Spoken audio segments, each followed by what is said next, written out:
I think I speak for all 76ers fans when I say that the word disappointing is an understatement. So the 76ers fall at home in Game 6 to the Miami Heat by a score of 99-90 and have been eliminated from the 2022 NBA playoffs.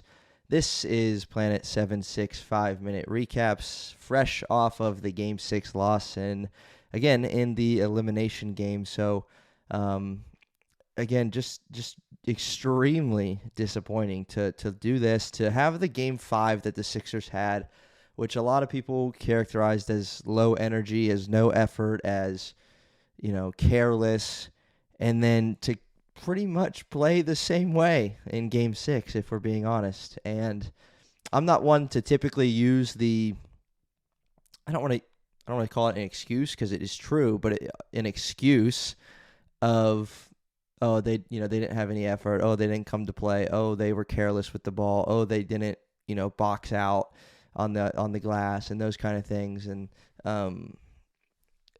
it just sucks because you can say all of those things. Well, if the Sixers brought effort, like, oh, they would have won. Like, we don't know that. They probably would have lost anyway. Because there were guys out there playing hard.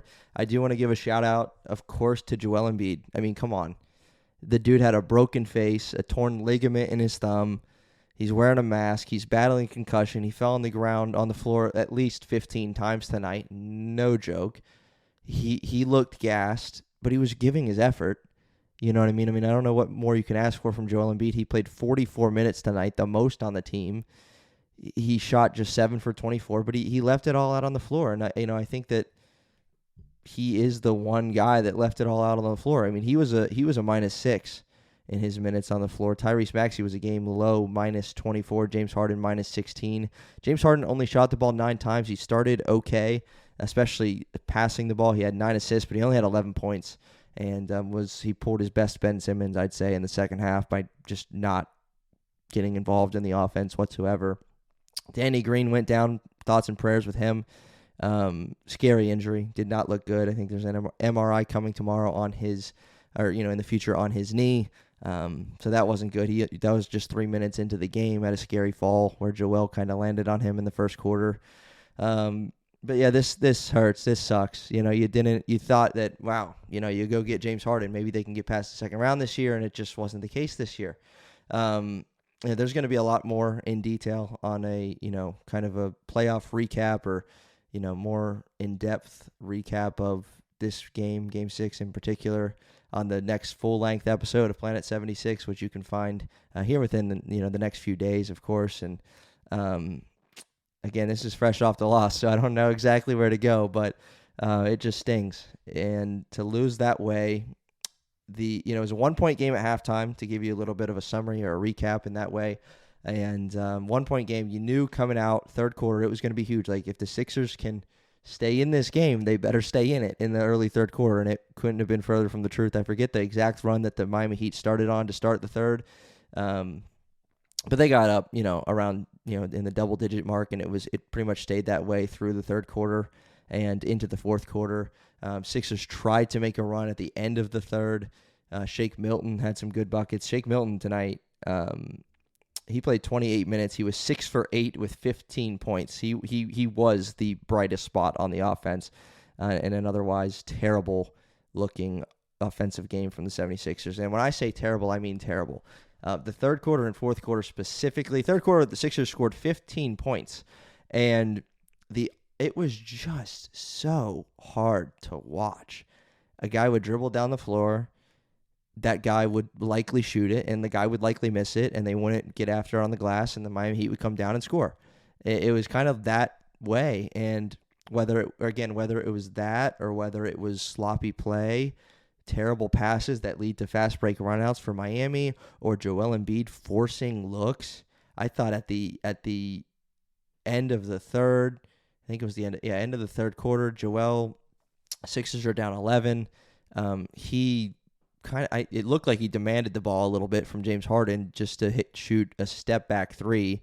That was tough. And I'm going to be honest, I think, especially with how Joel was looking tonight, why not let Harden take that? Why not let Harden try and get this thing to single digits to start the fourth quarter? And moments like that, Joel did have another, I forget, third or fourth quarter, he shot the ball triple teamed and got blocked by Bam Adebayo. And again, major props to Joel for even playing. I mean, the Sixers were down 0-2 without him. He comes back game 3, mask on, and is able to help this team tremendously and get them 2 victories to tie it 2-2. And then game 5 and game 6, the Sixers as a whole just didn't have it. And more specifically, Joel Embiid just didn't have it. And again, he gave everything he had. He gave everything he had, but he just wasn't himself with the injuries that he was going through. And it just sucks to know that, again, I said after game 2, I said this could be the ultimate what-if series, and it kind of is, because it's like, man, well, what if Joel was healthy? What if Joel played the first 2 games? What if Joel wasn't battling this injury or that injury and those kind of things? And yet, here we are. So, Joel, 7 for 24 tonight. Couple, some other numbers for you. Tyrese Maxey had 20. He was 9 for 22, 1 for 7 from 3. Sixers were 12 for 37 from 3, and they only got to the free throw line 7 times in this one. 7 times. Not James Harden got to the line 7 times. Not Joel Embiid got to the line 7 times. As a team, the Sixers got to the line 7 times. 4 free throw attempts for Joel Embiid, 0 for James Harden. It's just not like them.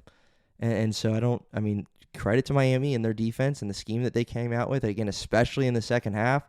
But, man, was it bad-looking offense for the 76ers. Constant ISO ball, turnover after turnover. They had 13 turnovers in the game. Miami had 12, but Miami also had 13 offensive rebounds to the 76ers 6. This was a continual issue for the Sixers in all 6 games in this series, giving up offensive rebounds to the Miami Heat. And tonight, that stayed the same. Jimmy Butler remained playoff Jimmy Butler in this one. He was very aggressive, shooting the ball 29 times, but had 32 total points for Jimmy. Max Strus killed us, especially early on. He finished with 20 and 11 rebounds. How do you let Max Strus get 11 rebounds in an elimination game in Philadelphia? Max Strus got 11 rebounds. Absolutely crazy. On total on the glass, Sixers were out-rebounded 49-35. Not only, again, I'm ranting now, but it's, again, forgive me, I'm fresh off the game, but not only did the Sixers look bad on offense, but on defense, it was just, as simple as blocking out and trying to get a rebound. It was as simple as watching someone going for a backdoor cut. There were countless times where it just seemed like someone got lost on defense, and PJ Tucker, especially in the late in the game, got a couple easy buckets right under the rim because no one was paying attention to him. Max Strus flew in. I think this was the first half. He flew in for an offensive putback. Like, you're gonna let Max Strus fly in for an offensive putback slam dunk? Like, what? So getting back to the effort, it wasn't there. I think more so than the effort, because again, there were guys that gave something today, and we know it was Joel Embiid and some of the others. Danny Green's facing a serious injury, because he was out there trying. So let's not pin it all on effort. I think we should pin some of it on concentration and their willingness to just, be disciplined. They weren't disciplined tonight. Some fundamental things that they missed out and resulted in a loss. They couldn't get back in it. Fourth quarter, trying to come back. It got as high as 19, 20 points that they were trailing by, and it just wasn't good. And it was every response that we had was just, again, ISO ball. It was a really bad performance, a very disappointing end to the 76ers season. Game 5 and Game 6 were just bad. Game 1 and 2, we didn't have Joel Embiid. We fought. Couldn't get a dub. Game 3 and 4, Sixers come back, even the series. We were feeling really good. And then Game 5 laid an egg in Miami, and then Game 6, more of the same. So, yeah, that's kind of it for Planet 7-6 5-minute recaps. The last one of the playoffs. And I hope that you've enjoyed this. Let us know if you're in touch with those of us, myself, Troy, and Michael on Planet 76. Let us know how you like these, and we can see if we can continue them even in the regular season next year. So this is Planet 7-6 5-minute recaps of Game 6. The Sixers are eliminated from the playoffs by the Miami Heat in Game 6, 99-90. And again, be on the lookout for a full-length episode coming to discuss this game and a whole lot more as we wrap up the 76er season. We'll see you next time on Planet 76.